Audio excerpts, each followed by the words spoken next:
रामकृष्ण हरी विठ्ठल केशव। जर मनुष्याला सर्दी, पडस, खोकला, ताप असेल किंवा कफ असेल तर तो एका मिनिटात उपचार केले एका मिनिटात घालवायचा कसा, तो मी या व्हिडिओमध्ये सांगतोय। प्रयोग ज्यांनी विश्वास आहे त्यांनी करायचे। तर या प्रयोगासाठी आपणाला लागणार आहेत एकूण 5 पदार्थ। हे 5 पदार्थ कोणते आहेत ते सांगतो, ऐका। 2 कप पाणी लागणार आहे। हे 2 कप पाणी गॅसवरती एका पातेल्यामध्ये उकळायला ठेवायचं आणि उकळायला ठेवल्यानंतर त्यामध्ये हे सांगतो ते पदार्थ तेवढेच असणे आवश्यक आहे। त्यामध्ये काळी मिरी, नीट लक्ष द्या, काळी मिरी 7, 5 लवंगा, 15 ग्रॅम आलं, 5 तुळशीची पानं। पुन्हा एकदा हे सांगतो सर्व पदार्थ। काळी मिरी 7 सांगितली मी, 1 झाला। दुसरा पदार्थ सांगितलं 5 लवंगा सांगितलं, 15 ग्रॅम आल्याचा तुकडा सांगितला आणि तुळशीची 5 पाने सांगितले। ही कुटायची, बारीक कुटायची, लक्षात ठेवा। नसेल कुटायची तर प्रयोग तुम्ही असाही करू शकता। पाणी 2 कप ठेवलं, त्या 2 कप पाण्यामध्ये 15 ग्रॅम गूळ टाका। गूळ टाकल्यानंतर काळी मिरी, लवंग हे 2 पावडरीच्या स्वरूपामध्ये, म्हणजे छोटे छोटे हाय तसे अखंड टाकायचे नाहीत, हे बारीक कुटून त्या पाण्यामध्ये, गॅसवर ठेवलेल्या 2 कप पाण्यामध्ये हे टाका। आणि जो आल्याचा तुकडा सांगितलेला आहे मी, तो आल्याचा तुकडा बारीक चेचायचा किंवा आडकित्याच्या साह्याने तुकडे करून जरी त्यात टाकला तरी सुद्धा चालतोय।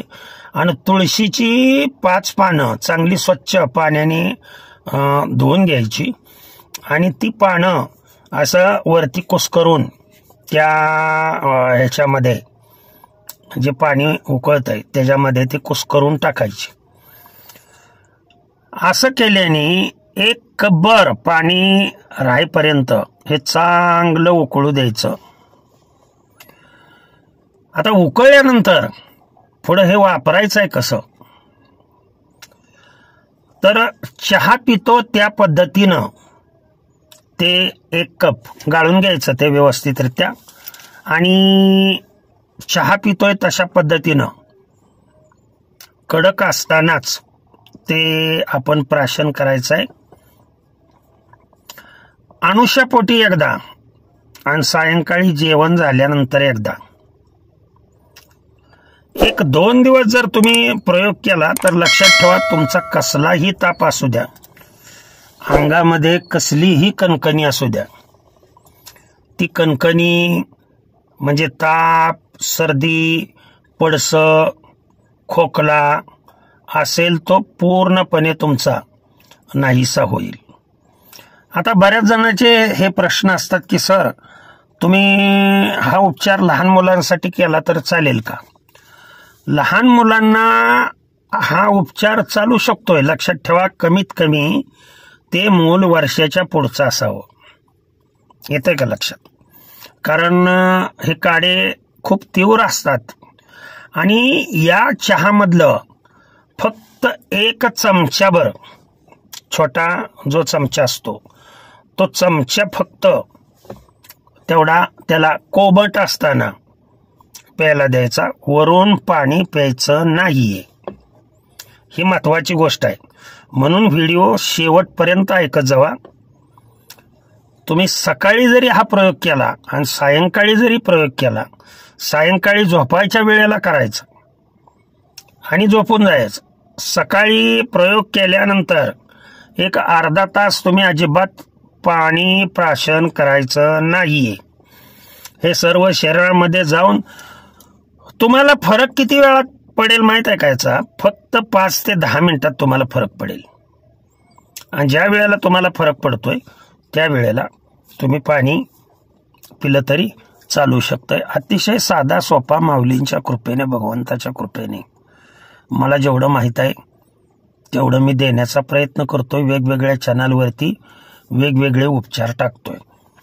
आपणास आवडले तर चॅनलला आवर्जून सबस्क्राईब करत जावा.